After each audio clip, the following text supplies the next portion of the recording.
اللہ صلی اللہ علیہ وآلہ وسلم سے دو طرح کے علم حاصل ہوئے، ایک وہ علم جو عام کر دیا گیا اور پھیلا دیا گیا، اور دوسرا وہ علم ہے کہ اگر تم پر آشکار کر دوں تو تم ہی لوگ ہوگے جو مجھے قتل کر دو گے۔ آخر یہ علم کی کون سی ایسی قسم ہے کہ جسے آشکار کرنے پر انسان قتل بھی ہو سکتا ہے؟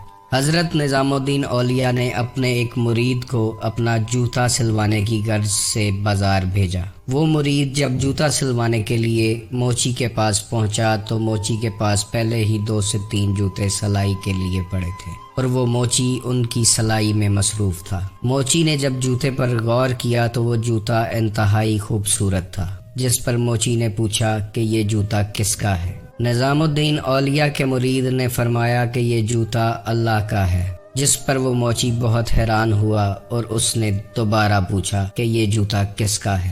موچی کے بار بار پوچھنے پہ وہ مرید ایک ہی جواب دیتا کہ یہ جوتا رب کا ہے۔ موچی کو لگا کہ یہ انسان بار بار شریعت کے خلاف بات کر رہا ہے۔ چونکہ اس وقت شریعت کا نظام رائج تھا تو اس نے سپاہی کو بلایا اور اس شخص کو گرفتار کروا دیا۔ سپاہی اسے وقت کے قاضی کے پاس لے گیا۔ قاضی نے گرفتاری کی وجہ پوچھی تو سپاہی نے کہا کہ یہ شخص دین کے خلاف بات کرتا ہے اور معمولی سے جوتے کو خدا کا جوتا بتا رہا ہے۔ قاضی نے بھی یہی سوال اس سے پوچھا اور اس نے وہی جواب دیا کہ یہ جوتا خدا کا ہے۔ قاضی نے سوچا کہ شاید یہ انسان پاگل ہے یا اس کا دماغی توازن ٹھیک نہیں ہے، اس کو شاہی محل میں ٹھہرایا جائے اور اس کی خاطر تواضع کی جائے۔ جب یہ اپنے پورے ہوش و حواس میں ہوگا تو اس سے پوچھا جائے گا کہ یہ جوتا کس کا ہے۔ اس رات اس شخص کی خاطر تواضع کی گئی۔ اگلے دن جب وہ شخص سو کر اٹھا اور قاضی سے ملاقات ہوئی تو قاضی نے اسے پوچھا کہ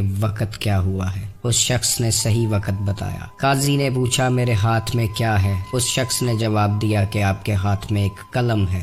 قاضی نے سوچا کہ یہ قلم بھی ٹھیک بتا رہا ہے، وقت بھی ٹھیک بتا رہا ہے، اب اس سے پوچھتے ہیں کہ یہ جوتا کس کا ہے؟ تو اس نے جواب دیا کہ یہ جوتا رب کا ہے۔ اس وقت نظام الدین اولیاء اپنے مریدوں کے پاس بیٹھے تھے تو اچانک ان کا دل چاہا کہ بازار کی سیر کی جائے۔ وہ بازار میں نکلے تو ایک جگہ پر انہوں نے بھیڑ لگی دیکھی۔ پتہ کرنے پر معلوم ہوا کہ قاضی صاحب کسی الجھے ہوئے کیس کو سلجھانے میں مصروف ہیں۔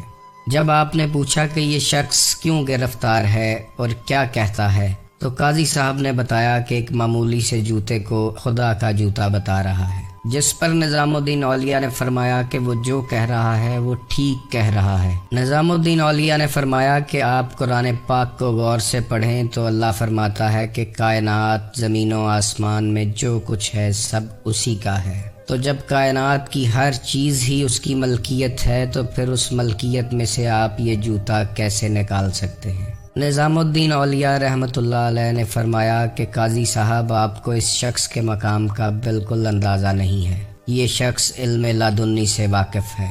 حالت جذب میں اسے جو کچھ بھی نظر آتا ہے وہ اللہ کی ملکیت ہی نظر آتی ہے۔ یہ وہ علم حاصل کر چکا ہے کہ جس کی تلاش میں لوگ جنگل، پہاڑ، ریگستانوں میں بھٹکتے پھرتے ہیں۔ اس کے پاس وہ علم ہے کہ جسے آشکار کرنے کا حکم نہیں ہے۔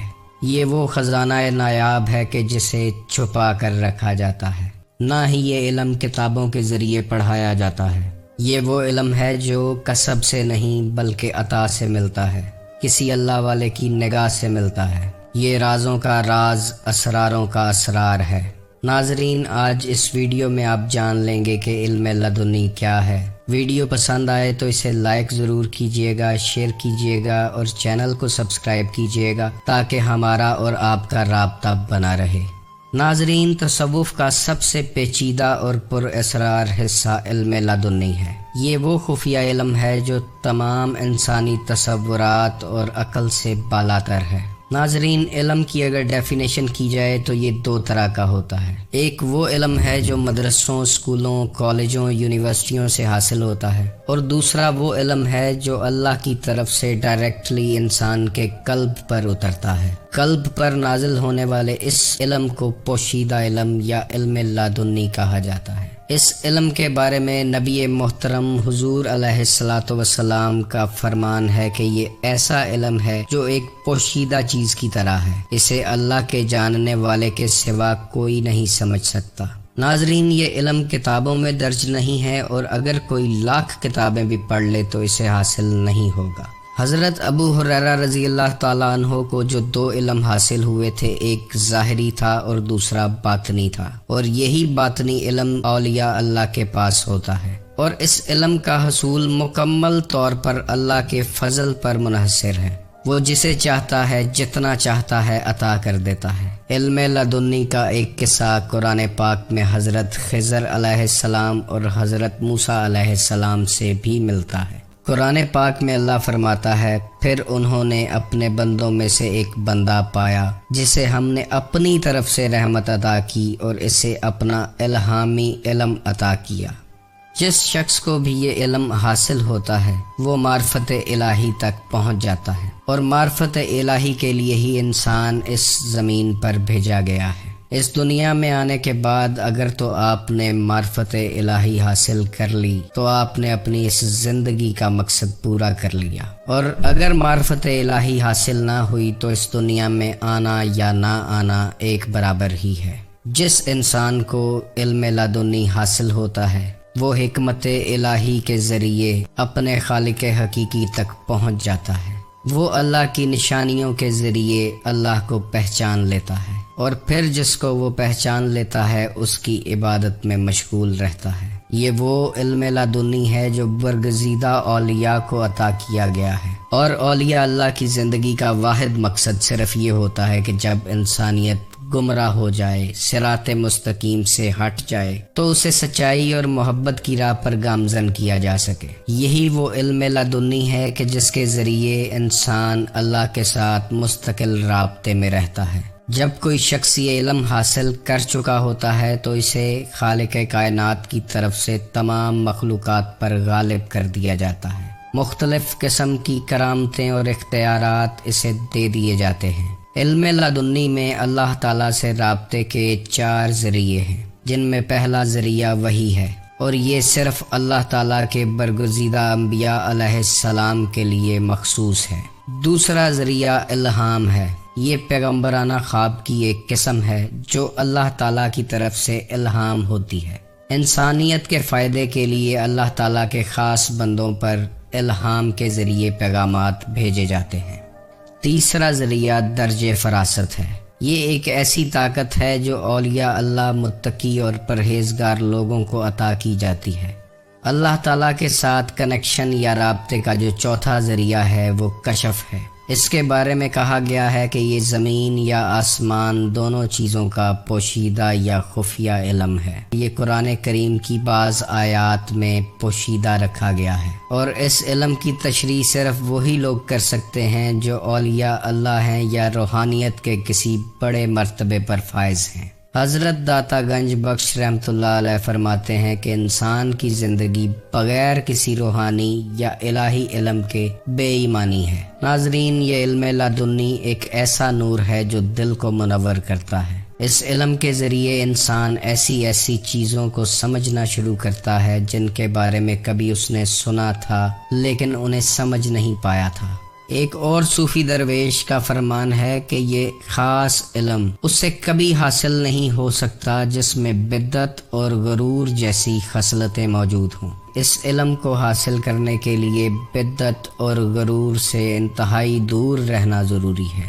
جس طرح نبی کو حکم ہوتا ہے کہ اپنی نبوت کا اعلان کرے، اسی طرح ولی اللہ کو حکم ہوتا ہے کہ اپنی ولایت کو پوشیدہ اور چھپا کر رکھے۔ جو شخص اس علم کا متلاشی ہو اس میں مضبوط ہمت، قوت ارادی اور بردباری ہونی چاہیے کہ جب وہ آسمانی رازوں کو جان چکا ہو تو ان رازوں کی حفاظت کر سکے۔ اللہ کے دوست اللہ کے رازدار ہوتے ہیں، اور رازدار اسی شخص کو بنایا جاتا ہے جس میں راز کو راز رکھنے کی طاقت موجود ہو۔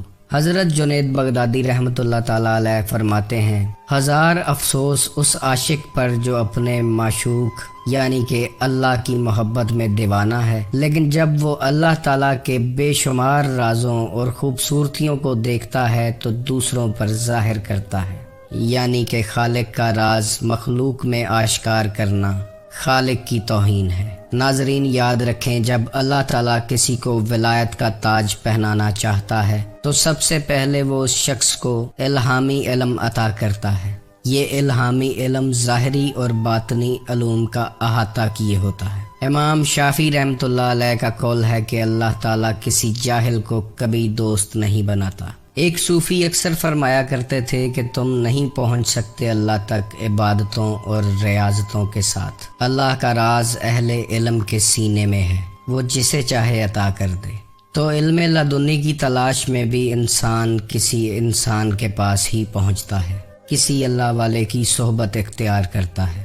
حضرت امام بن حنبل سے جب پوچھا گیا کہ انہوں نے حضرت بشر حافی کی شاگردی کیوں اختیار کی تو اس پر انہوں نے جواب دیا کہ بشر حافی مجھ سے زیادہ اللہ کو جانتا ہے۔ امام اعظم ابو حنیفہ سے پوچھا گیا کہ آپ نے حضرت امام جعفر صادق علیہ السلام کی شاگردی کیوں اختیار کی تو انہوں نے فرمایا کہ اگر میں 2 سال امام جعفر صادق علیہ السلام کی صحبت میں نہ گزارتا تو ہلاک ہو جاتا۔ انسان عبادت اور ریاضت میں کتنے ہی بلند مرتبے پر کیوں نہ چلا جائے، علم لدنی کے حصول کے لیے اسے کسی نہ کسی ولی اللہ کی صحبت اختیار کرنی پڑے گی۔ علم لدنی روحانیت کو اپنے عروج اور کمال پر پہنچانے کا سفر ہے۔ یہ وہ علم ہے کہ جس میں انسان کی روح روشنیوں میں نہاتی ہے۔ اسی علم کے ذریعے انسان ہزاروں جہانوں میں پرواز کرتا ہے، اللہ تعالیٰ کی صفات کا مظہر بن جاتا ہے۔ ناظرین، حضور علیہ السلام کا فرمان علی شان ہے کہ میں علم کا شہر ہوں اور حضرت علی علیہ السلام اس کا دروازہ ہے، اور شہر میں داخل ہونے کے لیے انسان کی دروازے تک رسائی ضروری ہے۔ اس لیے علم کی خیرات جسے بھی نصیب ہوتی ہے وہ حضرت علی علیہ السلام کے در اقدس سے نصیب ہوتی ہے۔ مدینۃ العلم تک پہنچنے کا سب سے بڑا ذریعہ باب مدینۃ العلم خود ہے۔ حضرت علی علیہ السلام کا ہی فرمان علی شان ہے کہ میں زمین کے راستوں سے زیادہ آسمان کے راستے جانتا ہوں، اور روح آسمانوں کا سفر کرتی ہے۔ اس علم کے لیے خاص لوگ چنے جاتے ہیں اور وہی چنندہ لوگوں کو یہ علم عطا کیا جاتا ہے۔ میری دعا ہے کہ اللہ تعالیٰ آپ کو اور مجھے اس خاص علم کا کچھ حصہ عطا فرمائے۔ آپ خوش رہیں، آباد رہیں اور اللہ تعالیٰ کی امان میں رہیں۔ اللہ حافظ۔